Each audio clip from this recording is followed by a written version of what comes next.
siya, Tito. Siya yung nag-aayos sa amin kapag may nag-away sa palaruan. At palaging kinakwentuhan sa Bible. Kaya naging mabait kaming lahat, Tita. Siya yung naging ate namin. Palagi niya kami pinapakain. Ganun ba? Eh bakit hindi niyo puntahan sa kanila para malaman niyo kung nasan siya? Gusto niyo ba samahan ko kayo?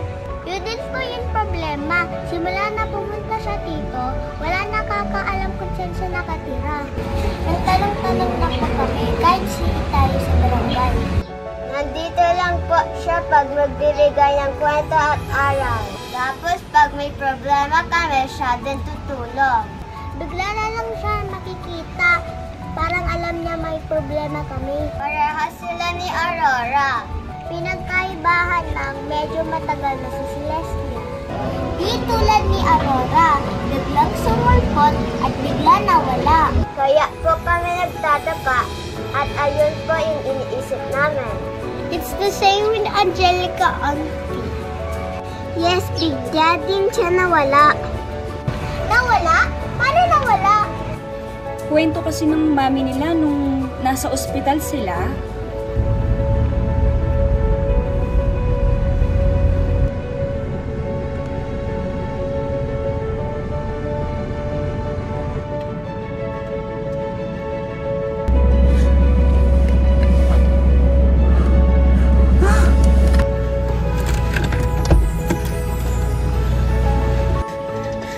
Oh, Diyos ko po! Anong nangyari sa'yo? Nasaan ako? Sino ka po? Ako si Amy. Naririto ko para tulungan ka.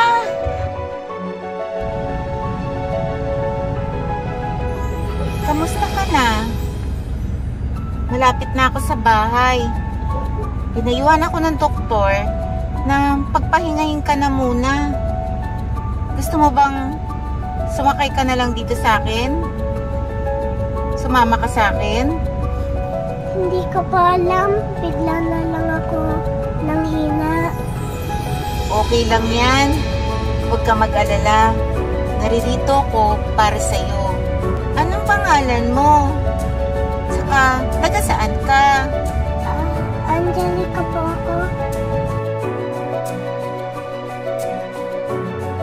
Naku, baka sobrang pagod ka, bata ka.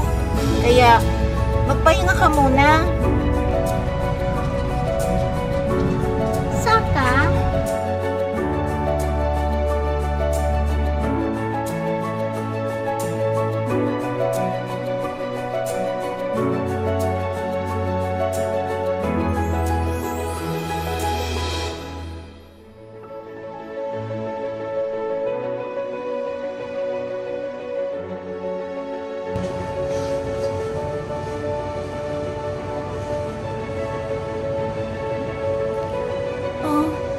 Angelica, ba't ka nandito? Sama ba pakiramdam mo? Di pa. Sinecheck ka lang po kayo. Huwag po kayo mag-alala. Gagaling kayo. Salamat, Angelica. Huwag po kayo matakot. Huwag po kayo mag-alala.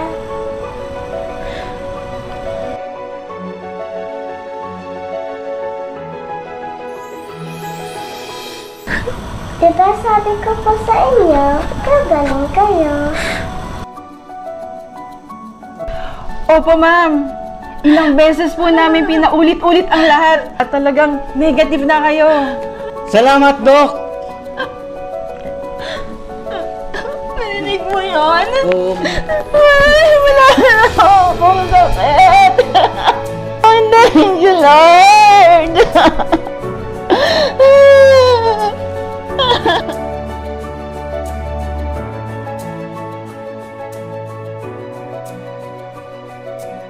Parang sila ang na pinadala dito para itulungan tayo. Yes, Angelica is an angel. Pinagaling niya si Mami. Ganon din si Aurora. Pinabago niya si Itay. Ganyan din si Celestia. Pinago niya kami lahat dito. Nakakapagtaka. Lahat ng mga sinasabi nyo ay nagkatotoo. Pero hindi ko rin masasagot yan. magpasalamat na lang tayo at naging part sila ng mga buhay natin. Mahal tayo ng Diyos, lalo na kayo mga bata. Patunay dyan ang pagbibigay ng ating Ama sa kanyang kaisa-isang anak upang tubusin ang ating mga kasalanan. At lahat ng sumasampalataya sa kanya ay magkakaroon ng buhay na walang hanggan. Ganon din si Celestia, Aurora at Angelica. Pinadala sila sa atin. No!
Nakakatuwa na natapos na ang mission natin. Salamat, Panginoon! Oo, nalagpasan natin ang lahat ng pagsubok. Buhay na buhay ang langit! Nagpapasalamat ako sa pagkakataon na ito. Gumaling si Tita Ivy at nagbago na si Tita Solomon. Masayang pamilya na sila muli. Ganon din si Lumina at Delera. Masaya na sila ng kanyang mabait na Tatay Saul. At syempre sa paghihintay ko sa inyo upang matulungan ko kayo pagdating niyo sa lupa. Marami akong naturuang mga bata ng mga aral ni Ama. Sigurado ako na mananatili ito sa kanilang puso at kahit wala na tayo doon, ipagpapatuloy nila ang mga gawain. Magiging mabuti silang anak at kaibigan. Papasalamat talaga ako na pinadala tayo sa kanila. Ang sarap-sarap sa pakiramdam.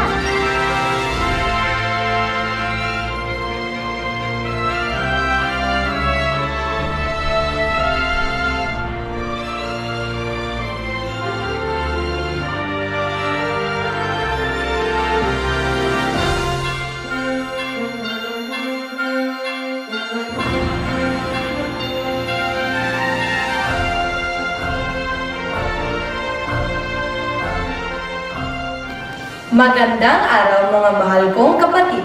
Binabati ko kayo ngayon dahil narito na ang aking mga tapat na likod na sina Celestia, Aurora at Angelica. Tunay nga ang sinabi ng aming mga tagapayo, matutuwa ang Ama sa tagumpay ng ating mga kapatid na anghel.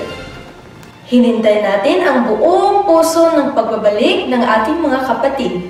Ang kanilang pagganap sa misyon ay isang malaking inspirasyon sa ating lahat.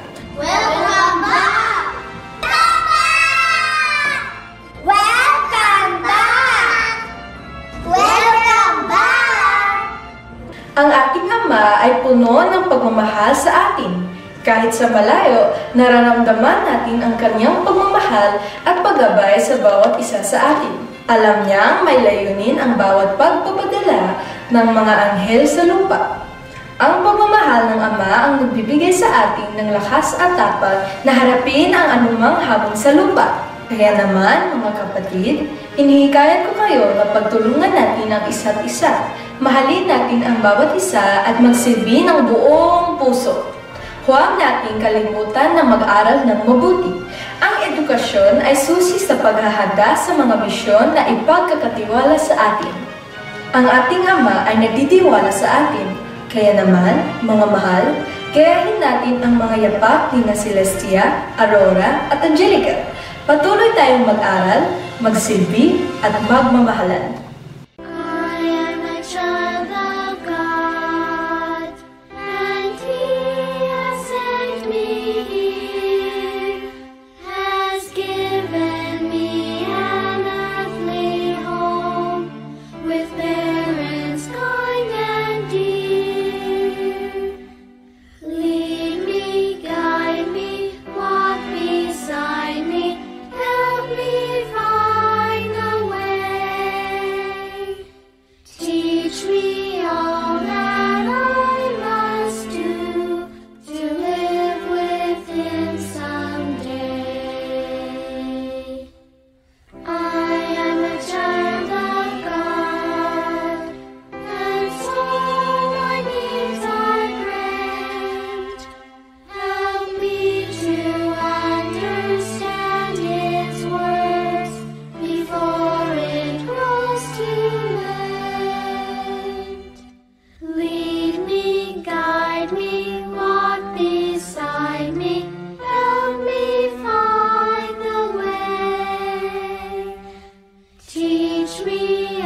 Tinira natin pare kanina. Heavy na heavy. Saan mo ba nabili yun? Saan mo nabili? Hello pare. Ikaw pare. Tingnan mo yun. Ano naman? Tingnan mo yun. Ano naman? Ayun o. Ano? Tingnan mo pare.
Say me one แค่เธอยิ้มให้สักนิดให้ใจได้เก็บไปคิด